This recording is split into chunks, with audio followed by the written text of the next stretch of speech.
Does anyone have any questions for any of our three panelists? I'll start back there. Yeah. Hi, my name is Martina. So my question is that all the entry-level jobs right now, sometimes you look at them, they're entry-level jobs, they either require 3 years of experience, and it states that I'm a entry-level job. How do you set yourself aside from other applicants? And then like when you go on LinkedIn, it would be like, I don't know, Nestle was an entry-level position job, and there was like 2,500 applicants. So how are you competing against everyone? I've looked at jobs all across, I know, across the board, so how are you competing and standing out when these entry-level jobs are not so entry-level? I guess I'll take that. So the question really has to do with entry-level positions and the requirements. And in many entry-level positions, there, as you had mentioned, maybe 2 to 3 or 5 years experience. How do you stand out is the question. From my experience, standing out means you've got to present yourself in the best light. What experiences can you bring to the table? Even though you may not have 3 years experience, what experience have you had? Whether it's some research projects, a summer job somewhere, whatever it might be, some volunteering experience. That is all experience, whether it's specifically to that particular job, at least it's specific to a particular industry. People are going to look at that. When I look at resumes and I see hundreds come across my desk, and it's really the individual. What have they done in the last 3-4 years? It doesn't have to be work experience. And then when you meet and you get past, phase 1 and you actually meet the individual, explain that experience. What did you learn from it? How can you bring that experience to the new role? And that's really what I would recommend. Mm-hmm. Great. Any other questions? Go back there. Yeah. Hi, I'm Afrina, I'm a first year PhD student. I guess I never thought that I would want to be in academia, and I still think I don't want to be, but but I guess I would want to know your thoughts in terms of how often do you see PhD graduates not staying in academia, and what are the options? Do you still see those people deviating into industry or organizations like UN or WHO, etc.? I mean, I can answer that, but I have an example. Okay, well maybe we can both Yeah, we answer can it. both answer it. So it's okay.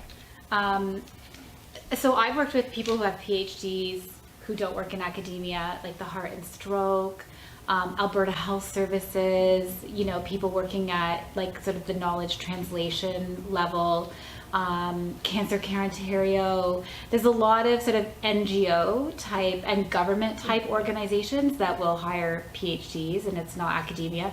Health Canada, when you're thinking about sort of food and nutrition communications or regulations. Yeah, it's sort of, I always think about the NGOs and like Heart and Stroke, and there's multiple levels of those organizations, whether it's on like the mission side or the research side, where there's roles for PhDs. So, how about industry though, like for Nestle, for example? Yep, we have several PhDs on staff, whether it's in the medical side or even in the food side. Health and wellness, we need people with experience and knowledge to bring that. So it's not all government work. I agree. There's a lot of associations that require and need expertise and PhDs, but industry does too. But particularly multinational organizations such as ours, Unilever, they're looking for people with that type of knowledge to bring, because depending on the positions that they're looking for, particularly now with health and wellness being so front and center in a lot of cases, they need people like you. I will just add that if you ever decide by the end of your PhD that you food or health or science is definitely not for you, there are you learn so many skills doing a PhD that they're so transferable. Like when I was in Treasury, the Behavioral Insights unit, we had 2 PhDs, one in behavioral economics, one in psychology, and that's where they're working in areas that's their field of expertise. But at the same time, my assistant deputy minister had a PhD, but she was doing basically management work, right? So again, to echo JoAnne, there's lots of options out there for you because of the valuable skills you get from a PhD. You're not pigeonholed by any means. Any other questions? Laura? It'd make it hard for you guys. Just listening, it was great, by the way. Listening to all three of you, you all started with kind of different education paths and kind of building on your knowledge or your skills or your experiences to get to where you are now. If you had one recommendation to students that are either in undergrad or in graduate school now, in terms of what you might look for to have someone come through a similar path. So like if you, like for example, Eddy, you did your undergrad and you knew you wanted food industry. You are in a position now in food industry to hire. What do you say, what would you say to that person that you would look for? And similarly in academia, like people ask questions, should I do postdocs? Should I not do postdocs? How to get into that position? And Maria, you've done something that is very diverse. You did do an internship and then you did more of a public, policy kind of master's. But it's, in terms of where you are now, what would you say to someone who was in school and say, you know, one of the things that I think would be great for you to look at, whether it's a education program, whether it's a education program outside of a university, whether it's a particular experience that would build a really strong skill set to get to where you are now, what would be that one thing that you would say, you know, that was really helpful, or that would be very helpful if you wanted to get a position in quality, or get a position in, you know, the Treasury Board, or the ministry you are now, or in academia? That's a great question. That's really because, good. I'll be honest, as yeah. a mentor, you get questions, like, what should I do? Like, I'm finishing my PhD, should I look for a postdoc? I'm wanting to go into food industry. Undergrad doesn't have a strong food industry perspective or course load. You end up doing very basic science, you know, and you don't really have any understanding of food industry. So you're finishing your undergrad, you know, if you think about academia, of course you do a master's, right? You know, if you're thinking of dietetics or something like that, well, U of T is not the place necessarily to go. Or if you want to do quality and you're thinking, okay, I did food as an undergrad in nutrition, where should I go next? That would really kind of build on those skills. I can answer. Okay, you start. One more time. Just because mine is going to be a very generic answer. It all goes back to that thing I was saying about transferable skills. Like I didn't have, just to the question, our first question before, getting into the Ontario government, the examples I used weren't work examples. They weren't even volunteer examples. They were projects I did in school. They were projects I did at Ryerson. But what was different about the projects that I did there was you had a leadership, or a somewhat leadership position, right? So, for example, my position was, it was an evaluation of the Good Food Cafe that Food Share did in collaboration with a high school because they couldn't find cafeteria services after Program and Policy Memorandum 150 went through. There weren't any cafeteria services willing to work in that high school because they weren't making money. So Food Share and the school came together along with Ryerson and created this program.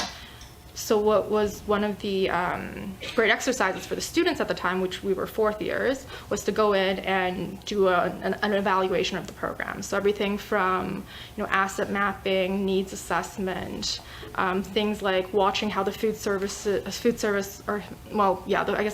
workers in the cafeteria worked. Like, were they using their steps efficiently? Were there greater risk to staff injury because they're walking back and forth so much? Because the flow of food production wasn't efficient. Were, products stored safely? Was there like Windex next to the tomatoes? That happened. So I guess to the point is transferable skills. Go for experiences that are of interest to you, obviously, but don't, and again, it's more to me because I was very, tunnel vision when I was younger. This was what I wanted, and this is the only thing I went for. Oh, I'm interested in something on the side, but it's not directly related, so I'm not going to do it because it's not fully in line with my one goal. I found that I wish I did this earlier, which was to explore more and do more projects and, again, leadership. Taking more of a leadership role, taking on responsibilities, ask for responsibilities. Because when I was an intern in the government, a lot of the time where it was like, oh, we're interns, what do they do? So they have a degree, what can they actually do? You have to prove yourself. You need to go out there and be like, hey, what can I help you with? Do you need help with, creating a template for, I don't know,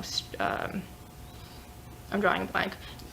Sorry, I can't give you a good example right now, but what are things you can help with? Maybe in the beginning it's really simple things like, editing a template after, executive directors have a meeting. But from there you show your competency, so then you move on and next thing you know, you're writing speaking notes for the deputy minister. So it's just build on those skills, open yourself up to experiences, and don't say no if it's something you're interested in.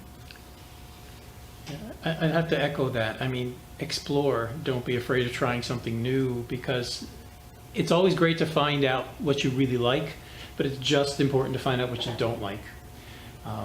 You can start working in a job on a contract and work there for a year and then realize, it's not my thing. That's an important lesson to learn so that you can move on to the next thing.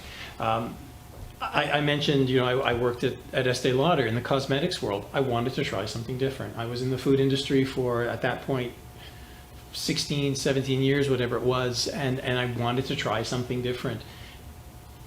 It wasn't my cup of tea at the end of the day. I did learn a lot, and I took that with me to go back into the food industry. So I think the same as Maria, you open yourselves to explore the opportunities. Don't be afraid to try something new. If it's the food industry, start meeting people. It's okay to go knock doors and start talking to people in the food industry. If it's academia, speak to people in academia. And network is the probably most important thing I could recommend. Meet people face to face. It makes a huge difference. They get to know you, you get to know them, and then you get to know what you like, and then follow that. So from an academic perspective, I don't, academia is completely different. Yes, I know. But, if you're a mentor, say, to an undergraduate student who's thinking about doing a master's, having them volunteer in labs is a really good way of getting them to understand, do I like basic science? Do I like clinical work? Do I like more epidemiology, if that's an option for them to work on, or public health work? And each level is different. If it's a master's student who's thinking about doing a PhD, there's certain students who would be promoted to do, encouraged to do a PhD. There are people who have a higher level of synthesis. They're interested in exploring topics very deeply. They're willing to dedicate 4 to 5 years of their life with a lot of sacrifice to one given topic. And so that choice to pursue a PhD is very personal, as is the choice to go on to a postdoc. I know with me, it was sort of just like, okay, I'll just do it. And there wasn't a lot of active decision making in my mind. There was no resistance, but I just sort of went along and did the next thing. But yeah, certainly to do a postdoc, you would have interest in having your own research ideas. Like, so already you'd sort of start to be thinking about generating more original ideas and wanting to publish more and to learn, like the interest in learning those writing skills, the networking skills, more presentations, and supervision. So at every level in academia, you're learning different skills, and ultimately, I mean, you can do a postdoc and go work in industry. A lot of people do.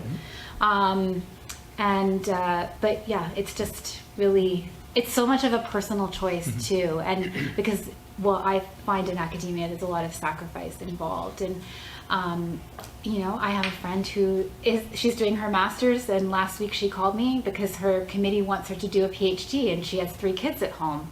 She's every, you know, intellectual and motivational ability to do it, but that factor of family is something that might limit her. It's so personal.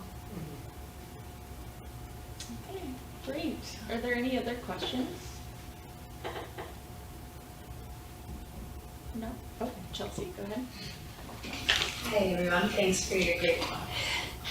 I was just wondering, do you have anything that surprised you about your sector, academia, public service, industry? Just any sort of maybe misconceptions or things that you were surprised when you entered in? Just because if you're not in that area, sometimes you only hear, you know, a sentence or two of what you think it would be like. I was surprised at how difficult it was to get started. Like those first 3 years of your faculty position, you're hustling. And I was in Oshawa and had to establish a whole new network of local people to collaborate with because I'm doing work in primary care. So I did a lot of sort of knocking on doors. You know, there's no medical school there. There is, I eventually found out that Queen's Family Medicine has a residency program, and we've like embraced each other because they want to do more research and I want to do research in primary care. And so it's been a beautiful collaboration.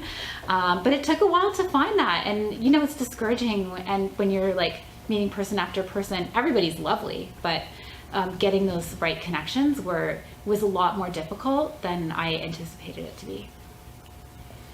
I guess the perception of public servants or bureaucrats is that, to use more polite terms, that we're lazy, or that, you know, government works so slowly and that's because of the workers. And it's not. Just thinking of the size of the, you know, just the ministry, not even the entire Ontario government, let alone, you know, the federal level, trying to get decisions made. I mean, it is bureaucracy. Every large organization will have bureaucracy, will have approvals processes, that kind of thing. But just the amount of hard work that goes into, you know, every decision note that goes to a director, that goes to an assistant deputy, that goes to a deputy minister. It's so much work. And just an example, I have a friend who's still an intern right now, and he was at work until 11 o'clock last night just because they needed to push something out. So I think that would be the biggest misconception for at least government workers. And I think from my side of things, the most surprising thing was when I started, I was a little intimidated, especially meeting people at very senior levels. What surprised me was if you worked hard, and it is hard, it doesn't matter what you do. If you want to succeed, if you want to grow, if you want to improve, it's gonna be tough. But I found that there were lots of people, to what JoAnne says, when you meet and connect with the right people, you're gonna help them and they're gonna help you. It's so surprising at how that network really supports each other. That was the part that really surprised me most of all, because I thought it was a dog-eat-dog world and everyone's going to, you know, be clawing their way to the top, but that's not the case. That was my biggest surprise, is that people are supportive. They're there to help allow you to grow, but it has to be reciprocal, obviously. You've got to help others. And again, it was that I felt very intimidated initially, but I learned a lot that, you know, people are just people, and they're there to help you, and they're always there to look out the best for others. And that really surprised me.